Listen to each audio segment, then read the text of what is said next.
So I had thought about whether or not to do a video about this, and I decided against making this video yesterday, as I have never considered this channel to be a place for news content. But I did receive a comment this week from a subscriber who wanted me to explain what happened with the lawsuit from Nintendo against Yuzu. Now, if you're not aware of what's been going on, let me catch you up real quick. Nintendo recently filed a lawsuit against Tropic Haze LLC, which is the developer team behind the popular Nintendo game emulators Yuzu and Citra. Many people had hoped that the development team would fight back against Nintendo, as most had assumed this would be a lawsuit primarily focused on emulation, which previous lawsuits have proven to be perfectly legal. The community even had a glimmer of hope when it was announced that Tropic Haze had responded to Nintendo with legal court documents. It showed that they had retained the services of a lawyer, and it seemed that they were willing to fight Nintendo with this lawsuit. However, that optimism didn't last long, with it being revealed that they had given up and settled with Nintendo out of court on Monday afternoon.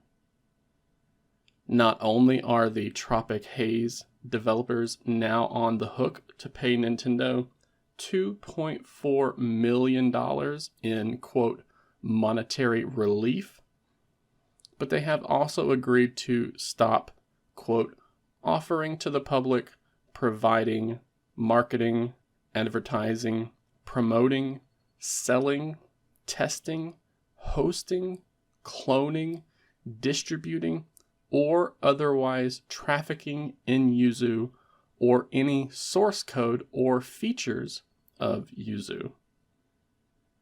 This seems to have been extended to Citra as well, which is an emulator that many had hoped would be in the clear, since Nintendo had stopped making games for the console last year. However, in a note on the Citra website, the developers are now seemingly throwing the community under a bus, stating that they are, quote, deeply disappointed, end quote, that their users were using the software to leak games before they were released. And because of those actions, the developers say they cannot continue to allow this to occur.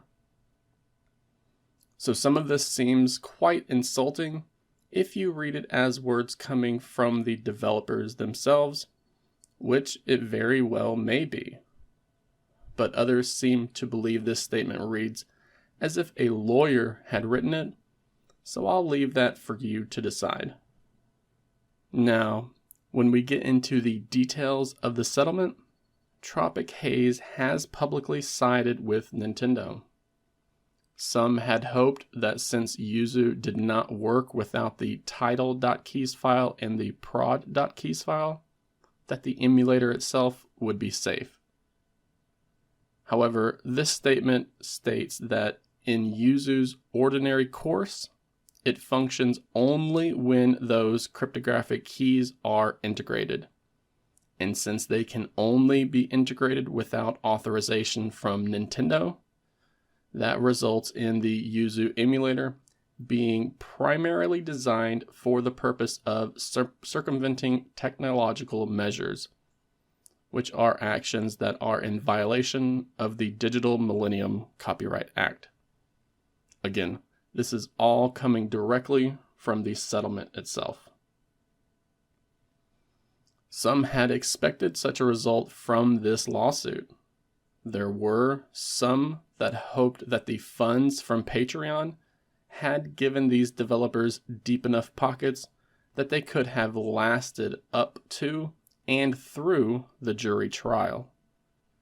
However, those funds have likely already been spent on food, rent, and other development costs for the team. So this settlement is likely less about the legality of this emulator and is possibly more about the risks involved in taking this case to a trial. Tropic Haze possibly could have won, but it would have cost them a lot of money, a lot of time, and a ton of stress. Others believe that the developers behind Yuzu were just too flagrant when it came to promoting the emulator, from having step-by-step detailed instructions on how to extract those cryptographic keys on their website, to allegations of people on the team congratulating possible Nintendo Switch pirates on emulating games before they were even released to the public. Some of you may be asking where things go from here.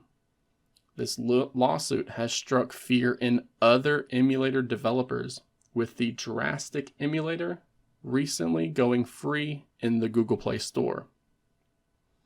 An app sale that you can find on a project of mine, playstoresales.com, where you can find the best Android app and game sales at the moment. Others, like Ryugenix, have been quiet as they are hoping the dust settles while they look over the details of this settlement and decide whether or not they believe they will be the target of a lawsuit as well.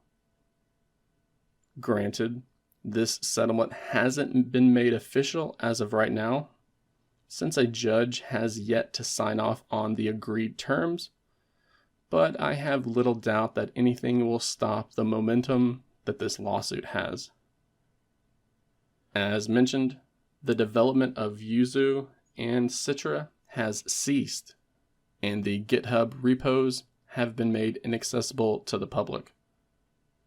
But we have to remember that these projects were open source. The latest release of these emulators have been saved and stored for archival purposes. So while new development is no longer happening from this team of developers, we are still likely to see the latest version of Yuzu work with many games to come. Now, with that said, there have been many forks of this project created already. It will likely just take some time before any of those establish a foothold within the emulation community.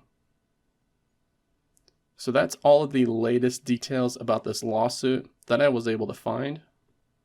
Please share your thoughts about this down in the comment section below, but please remember to keep things civil. I have already seen arguments build in the comments of the first video that I did about this lawsuit, so let's not let that happen again.